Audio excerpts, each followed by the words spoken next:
रघुनाथ जी कहते हैं, नारद जी, जो मनुष्य संसार के समस्त आशाओं का त्याग करके और केवल मेरे भरोसे हो जाए, उस जीव की मैं उसी प्रकार निरंतर रक्षा करता हूं जैसे छोटे से बालक की रक्षा उसकी मां करती रहती है।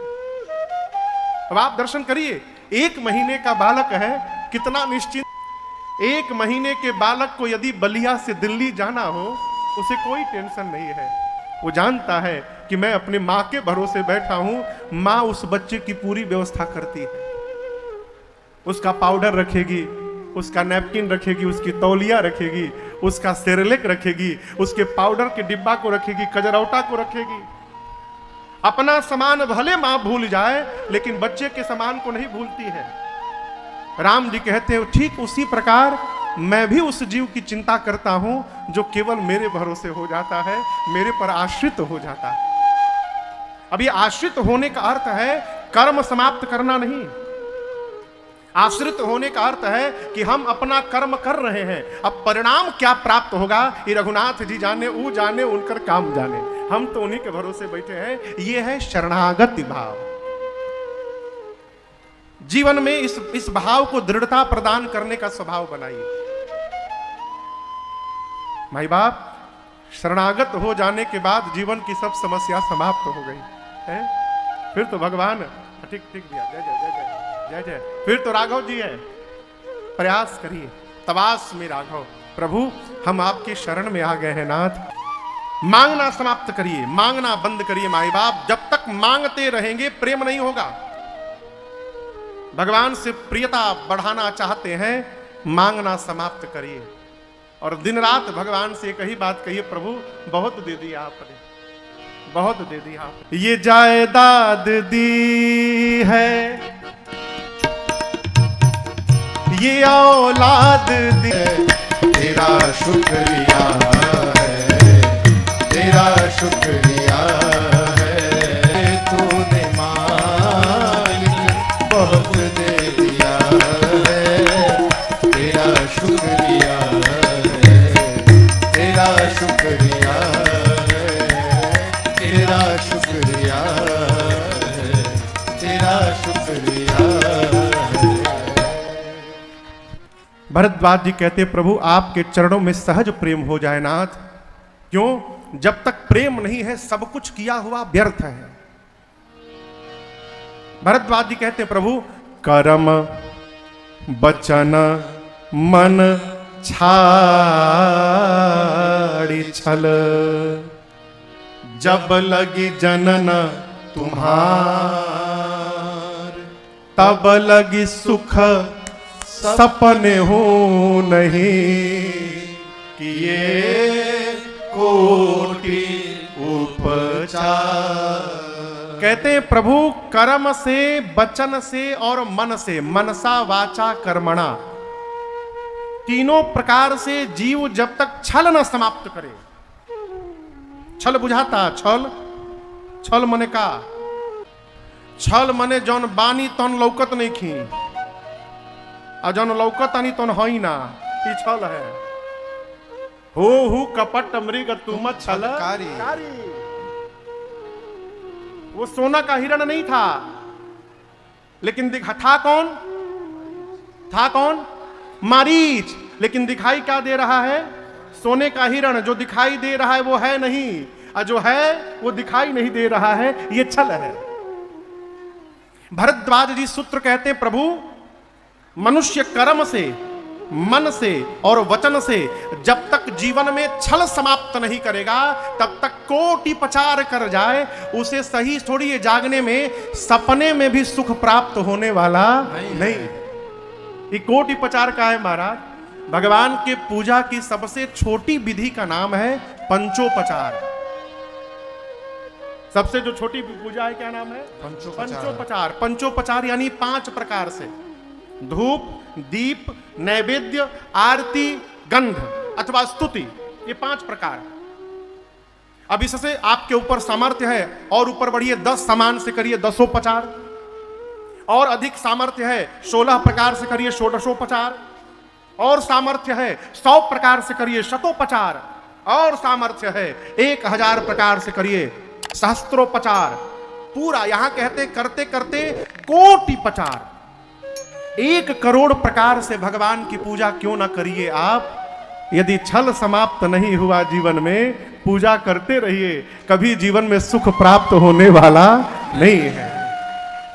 इसलिए सबसे पहला काम करिए माई बाप, छल समाप्त करिए। लोग समझते हैं कि सामने वाला के बुझाते नहीं थे। अरे आपको नहीं समझ में आ रहा है?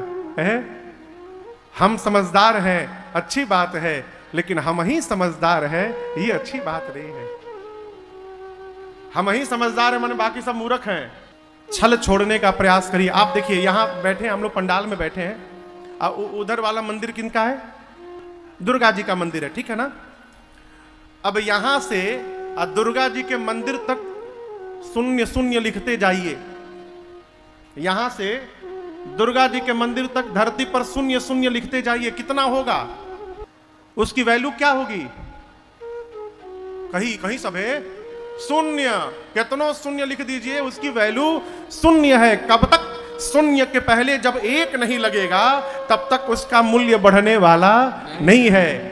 1 लगा दीजिए, 1 के बाद 1 शून्य लगाइए सीधे 10 गुना, दूसरा शून्य लगाइए 100 गुना, तीसरा लगाइए 1000 गुना। जैसे जैसे शून्य लगाएंगे ये 10-10 गुना बढ़ता जाएगा। अब इसको समझिए, 1 क्या है? छल का त्याग करना 1 है।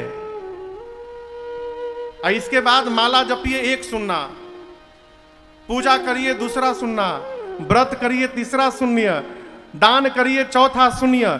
जितना करते जाइए 10 गुना बढ़ता जाएगा। लेकिन पहला काम छल छोड़ा नहीं आपने तो ये कितनों करते रहिए, अंत में शून्य भेटाने वाला है, कुछ मिलने उलने वाला नहीं है। पहला काम करिए, जब लगी जनना तुम्हारा, छल का त्याग करिए माई। छल समाप्त हो जाए, सरल व्यवहार नहीं है माई बाप, असंभव भी नहीं है। सदगुरु की शरण में रहिए, सदगुरु की आज्ञा का पालन करते रहिए। धीरे धीरे एक ना एक दिन छल रहित हो जाएंगे हम और आप। भरद्वाज जी ने भगवान के चरणों में प्रेम मांगा है।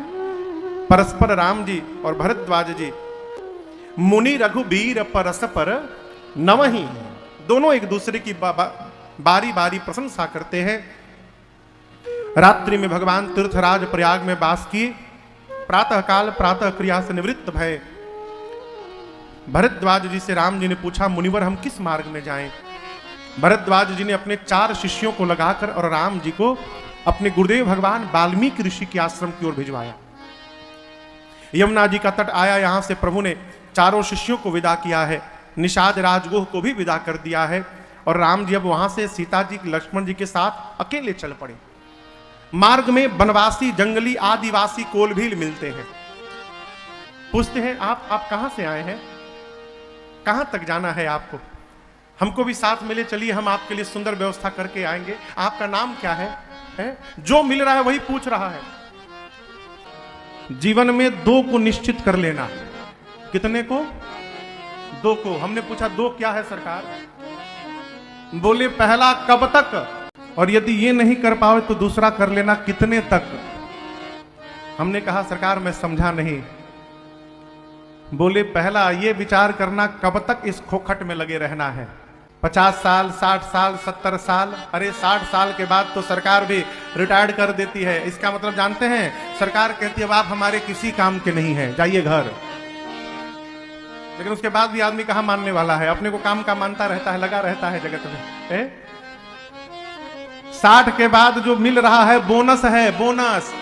और बोनस का पैसा इधर उधर खर्चा नहीं किया जाता है। उसी प्रकार बोनस की उम्र को भी जगत में खर्चा ना करिए, जगदीश में खर्चा करिए। इसका विचार करिए, कब तक फोकट में लगे रहना है? यदि ये नहीं कर पाए तो कितने तक? कितना हो जाए कि अब नहीं करना है जमा, नहीं तो जमा करते करते चले जाइएगा, भोग नहीं कर पाइएगा, पिछवा वाले उड़ा के समाप्त कर देंगे। निर्धारित, कोई किसी को न दुख देता है न कोई किसी को सुख देता है। इस बात को बड़ी गंभीरता से समझिएगा पंडित जी। न कोई किसी को सुख देता है न कोई किसी को दुख देता है। हम अपने द्वारा किए हुए कर्म से सुखी होते हैं और हम अपने ही द्वारा किए हुए कर्म से दुखी होते हैं। कोई किसी को सुख दुख नहीं देता माई बाप। ये प्रसंग कहता है, किसी के भी घर में जाकर स्वयं राय देने से बचा जाए। किसी के भी घर में जाइए तो उनसे कहिए कि आप अपने घर के श्रेष्ठ से पूछ करके व्यवहार करें। विश्वामित्र जी चाहते तो कह सकते थे जनक जी को कि आप ऐसा कर दीजिए, लेकिन नहीं किए। क्या बोले? तदपि जाई तुम करहु अब जथा वंश व्यवहार, बूझ विप्र